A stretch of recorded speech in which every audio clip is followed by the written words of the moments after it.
na agad. Okay, thanks so Ibig much. sabihin, huli na agad. Nakailan tayo lang? Dalawa lang nahuli na natin, sir. Dalawa, sir. Naka-inquest na. Sir, ulitin ko lang yung tanong ko over the phone. Sir, your reaction sa gitna ng trahedya, may gumawa pa ng ganun. Well, siyempre nalulungkot tayo una sa mga biktima. Kaya lang, siyempre, doble sakit ng epekto sa ating mga biktima na sunod. Kalahin mo, nasunugan ka na, ninanakawa ka pa. Ngayon, mahirapan tuloy sila na maibalik yung ma-power up yung area. Kasi yung mga tansot, nansuno nila eh. Lalo na yung mga buhay o yung what you call orange. If you can see in the video, may mga available orange line pa. Ibig sabihin, active yun. Magagamit pa yun pag nag-fire up ulit ang Meralco. Kaya hindi tayo nangiming arrestuin sila. At ngayon, tinuluyan sila. In-inquest na sila. Nahuli. Ginawa nila kahapon, nahuli sila kahapon, naka-inquest sila ngayon. At hindi ako mangingimik pagka may nakita pa tayo na mga individual na nandoon sa video at pakalat-kalat pa, ay pakakalawit natin yun sa Station 1. Mayor, since you mentioned napakadelikado, Meralco released a statement, sinabi nga po na dapat hindi ginagawa yan kasi live nga po yan eh. So, sana ito maging leksyon sa lahat. O hindi lang naman sa Maynila, maaaring sa ibang bahagi ng ating masa, lalo na sa Metro Manila. Huwag natin pakikialaman yung mga ganyang kable kasi nagagamit yan ng mga magkakapitbahay na hindi naman natupok ng apoy. Kasi sila rin naman na mawawalan. Mahirap walang kuryente. But then again, to do it in Manila, we'll apprehend you and file charges. At hindi lang kami, baka pati Meralco. sir, tagad doon po din. Nagaroon din. Oo. Sarap nga pagkukutusan. Totoo lang. Dalawa lang po? Sorry. Dalawa yung nadakma. Pero yung mga nasa video, pinahanap namin. Ako, payo ko sa kanila, umalis na sila ng 105. Talaga, sa totoo lang. Lalo sir, ang gagamitin niyo pong tool is the viral video naman. Of course. Yan naman ang lagi namin ginagamit. Kaya nga, bagay na pinagpapasalamat ko sa mga netizen na yung mga talongge sa Maynila, binibidyohan ng mga mamamayan at pinadadala sa amin. Kaya napapabilis yung paghuli sa mga tulongges. Hindi lang yung nangyari kahapon, marami pang insidente. And encourage the people to be vigilant, participate in our governance, wherein yung peace and order situation sa Maynila is top priority. Pero ilan po yung na-displace sa sunog sa atin? 867 families, 65 families. May nakabalik na po ba? Wala pa makakabalik dahil magki-clearing pa eh. Clearing. Ito lang muna yung mga sustenance at yung pansamantalang pinagpapasalamat natin sa school na nagagamit muna yung pansamantalang tirahan nila. Pero babalik din sila and the city will provide financial assistance for them to rebuild their homes. Yun pong ginamit ng evacuation itong school, hiniwan na antala yung pag-aaral. Wala pa naman. Wala pa naman. So, ongoing pa rin. Mabilis lang yan. Normal. Sir, this is not the first time na may nangyayaring sunog doon. Plan for relocation. Ay dapat niya ako, kung maaari lang, mananawagan na rin ako sa national government, particularly NHA kasi property ng NHA yan. Yung lugar na yun. Okay. Na matuloy na yung yung pabahay nila. Kami naman, nag-build din naman kami ng pabahay. But with limited resources, you can only build so much in a particular timeline. Pero ito, it's high time na sana magawa na at mabigyan ng atensyon ng mga pamahalaan. Pero sa investigation po, naalaman natin kung ano talaga yung cause ng sunog? Ang duda namin na yung initial report, may nagsusunog ng tanso. Pagkatapos ng sunog, nagdanakaw ng tanso. Ba't hindi mo mababatukan yung mga tulongges nila? Sila na nga dahilan ng sunog eh. But anyway, that's water under the bridge. What matter most is that nakahuli, nakakulong, mabigyan natin ng justisya yung mga biktima at mailagay kagad sila sa ayos. Yun ang first things first. Mayor, clarification lang, sir. Sure. Ay, yung pong ibibigay niyong tulong para sa pagpapatayo ng bahay, aside pa po yung ibibigay niyo ngayon? Ayun yung bibigyan natin tulong. 15,000 per family. Para makakuha agad sila ng magkaroon sila ng maka-access kagad ng building materials. Plus, nagpapasalamat ako, maraming tumutulong ngayon, mga donors na iba't ibang organization. Again, let me take this opportunity also to thank DND, AFP, Air Force, OCD, dahil pinagamit sa amin yung air asset ng national government. Kung wala yung Black Hawk, Chinook, and Yui, maraming salamat sa mga piloto. Thank you very much. Napakagaling. Ang normal na insidente rito pagka ganyan, inaabot ng 6 hours, 8 hours yung sunog. Because of that, mabilis na namatay yung apoy dahil sa tulong ng Armed Forces of the Philippines, Air Force, DND, and OCD. Thank you very much sa kanila. Particularly sa mga piloto. Thank you. Sir, i-break ko na rin protocol. Arborin ko muna si Okay naman. Thank you, sir. Arborin ko muna si Colonel, sir. May paalam na kita, sir. Investigation, sir. Ang sabi nyo kanina,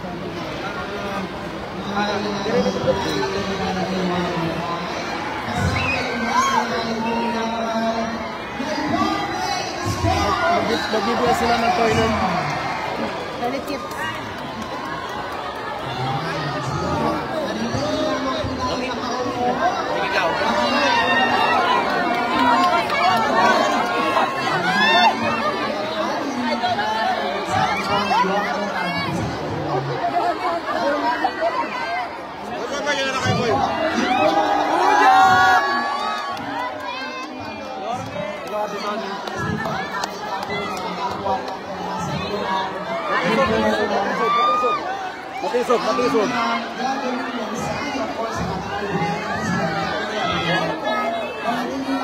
Matisod. Matisod. Ate, matisod ka.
Yan, mga nanay ko.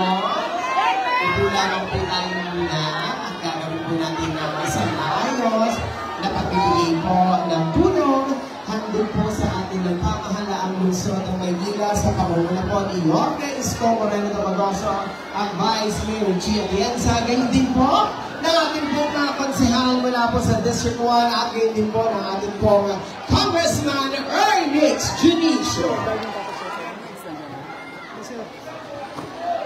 Yan, so mga nanay at tatay ko, manatili lamang muna po tayo nakaupo sa ating pong mga upuan at gagawin po natin ang isang maayos na pagbibigay po ng tulong handog sa atin ang pamahalaang lungsod ng Maynila at sa ating din po mga kasamahan.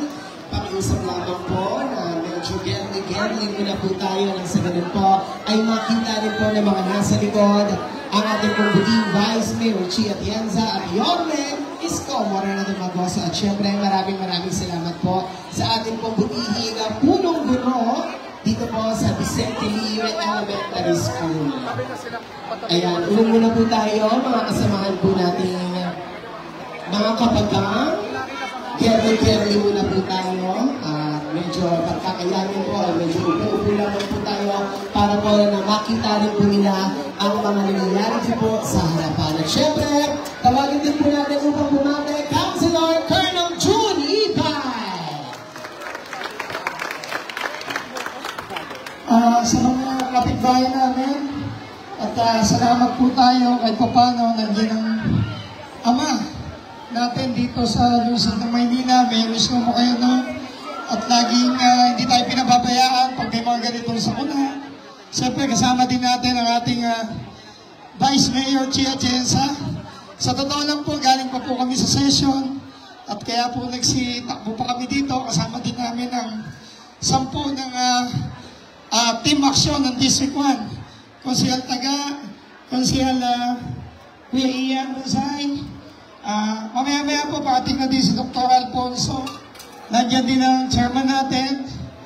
So, muli, kami po dito sa pangunguna ng ama ng Maynila, Mayor Isko Moreno. Talagang hindi naman po talaga kayo pinababayaan. Nakita nyo, talagang action man siya, nandun agad. Kaya po, tuloy lang po sana ang buhay. So, kami po dito ay nakikiramay mula sa pamunuan ng lungsod ng Maynila sa pangunguna ni Isko Moreno. God bless po.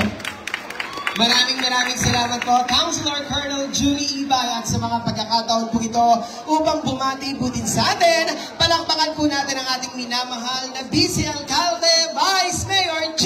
Atienza.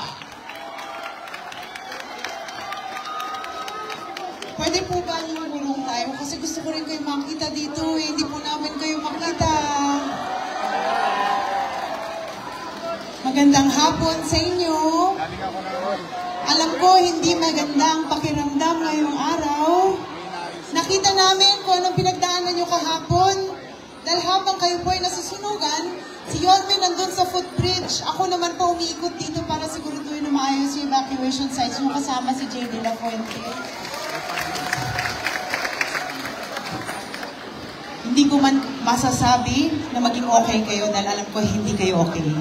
Pero naniniwala po ako na hinahayaan ng Panginoon ang mga ganitong pagsubok para tingnan kung kahit na masakit, kung kayo ba ay magpapasalamat pa rin. Kaya kahit na gusto nyo umiyak at magalit, magpasalamat pa rin kayo na kahit papaano, buhay kayo at nandito kayo ngayon.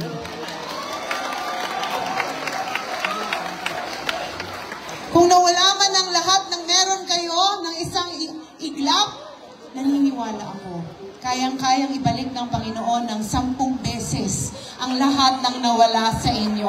Kumapit lang kayo sa inyong pananampalataya. At kung meron ng isang bagay na maganda tayong nakita sa pangyayaring ito, makikita nyo na buhay ang gobyerno sa Maynila. At nandito ang buong gobyerno para siguraduhin na maramdaman nyo na hindi kayo nag-iisa. Kaya pasalamatan natin ang ating napakagaling na alkalde na si Yorme Isko Moreno Dumagoso na mabilis na tumulong at gumawa ng paraan para maapula ang sunog na nangyari kahapon. Nevertheless, nandito po kaming lahat, kasama po ng Manila Social Welfare Development na siya namang sasama sa inyo dito 24/7 para makasiguro na makakakain kayo at maaalagaan kayo. At marami tayong kaibigan na kahit papaano tumutulong galing pa sa iba't ibang lungsod. Kaya lagi niyong tatandaan, pag naiiyak kayo sa madaling araw, magdasal kayo at magpasalamat kayo na buhay pa rin kayo. At mahal po namin kayong lahat. Kapit lang, ha?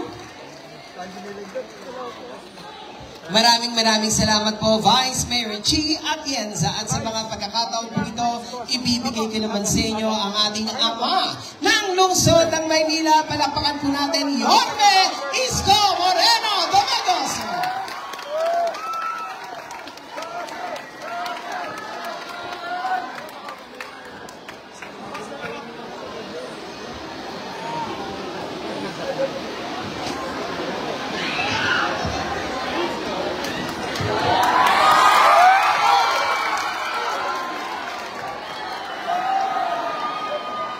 Magandang araw sa inyo.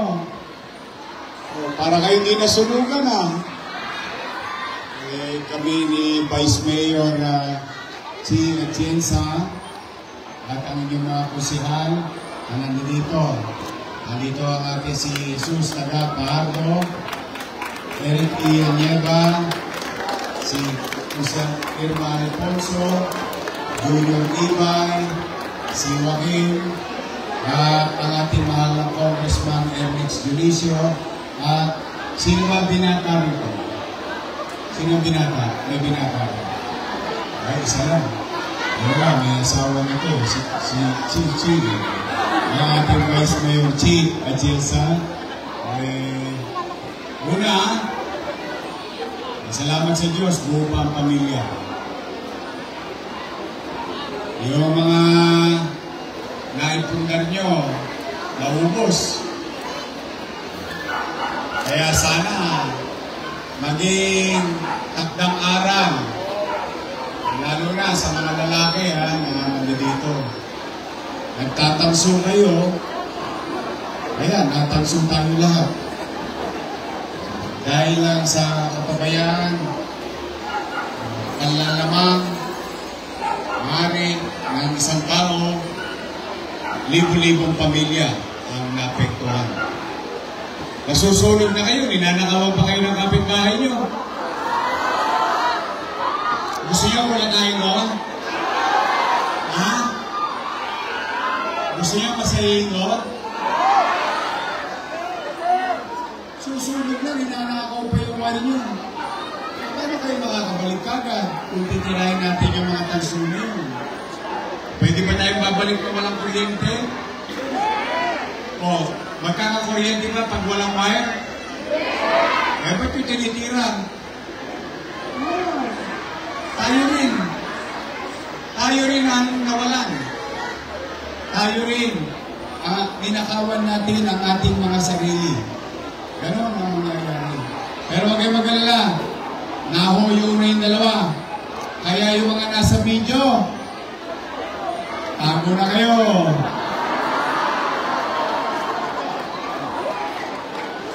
Sige. Tingnan natin ito yung mga nanay, mga tatay. Gusto nyo bang ikulong ko yung mga nagnakaw ng wire sa inyo? Nasa na ba yun ang gusto? Diba sarap po niya, Tam? Ito lang. Ang hirap na nga ng buhay natin. Diba? Hindi nga natin alam kung kailan tayo makaka-recover. Yung pagbalik na maging maayos tayo, may kuryente ulit. Kahit paano, may electric pan si Bunso, yung nanay ko, yung tatay ko, may edad na. Yun ang kailangan yung isipin, mga kabataan. Hindi piyesta pag may sunog. Kaya sana maging aral yan. Pero salamat sa Diyos. At least buhay tayong lahat.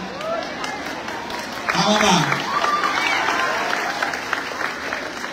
Parang gusto nyo ulit makakita ng helicopter Ang sosyal ninyo, ang bumbero ninyo, helicopter.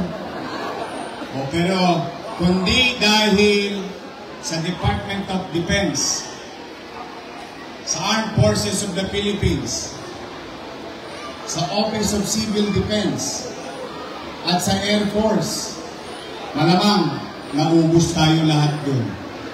Tama ba? Mas mabilis sa pagkain, hindi na lumaki. Hindi na natin nadama yung iba nating kapitbahay. Palakpakan natin sila.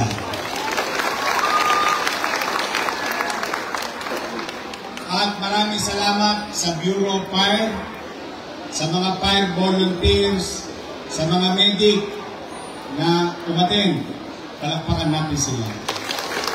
Doon man lang sa palakpak natin, maipakita natin yung pasasalamat natin sa effort nila.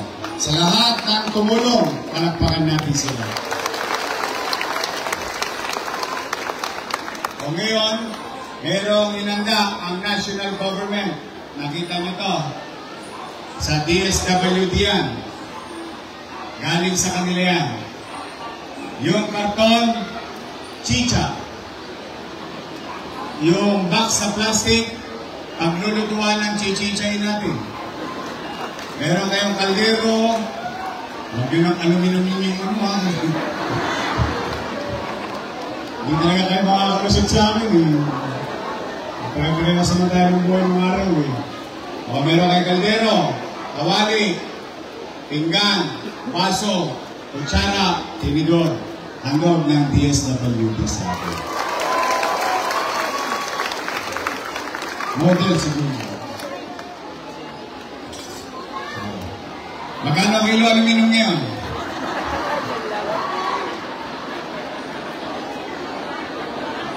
Mahal na kasi kilo ng taso eh. Hindi yan. O, masaya pa kayo sa aming mga social worker? Kasi ba? Nakakain kayo agad? O, palapakan natin yung ating mga social worker. Mga teacher natin. Ayan, mga biyok yan. Ayun, may mga asipot, mga teacher. Hello? At sa ating principal, pasamantala natin na gagamit ang estudyante. Ayan mga tumulong. Kasi hindi ko naman kakayanin mag-isa. Kaya ko naman yung binabanggit, sa ganitong parangal lamang, maibigay ko rin yung kredito sa kanila. Yan ang mga kasama natin. So ngayon naman, nandito kami, ang inyong pamahalang lungsod. Medyo masakit pa yung baga ko. Sama pala ng usok ngayon. Nasingot ko lang ka. Para tutudol sa masakit sa baga. Pero hindi yun. Kaya ako nagpunta kasi ayaw ko nang lumaki pa. Kaya we put things in order. So anyway, sana sa ating mga kapolisyahan, palagpakan din natin dahil nahuli ang mga tulongers. At huhulihin pa. Lipat na kayo. Pag nandun kayo sa video, ay, ng mga nasa bubong, may dala pang flies eh, no? Kakasunog niya eh. Sunugan ko kaya kaluluwa nyo. Anyway, magbago na kayo. But anyway, nandito kami ng inyong pamahalang lungsod. 865 families. Para makabili kagad kayo ng 2x2. Gusto nyo ba bumili ng 2x2? Paano nyo sa Colombias, ha? Yero? Plywood? Gamit? Panty? Wala? Wala na natin, no? Kompleto na. Sunod na. Hindi. Pinasasiya ko lang kayo. Pero sa totoo, yun naman talaga totoo. Naubos lahat. Bawat isang pamilya tatanggap ng galing sa syudad ng Maynila, 15,000 pesos. Okay? Mag-iingat kayo. Mahal namin kayo. Ulitin ko ha. Ulitin ko. Di bali tayong mahirap. Huwag tayong maging dugyo. Di bali tayong mahirap.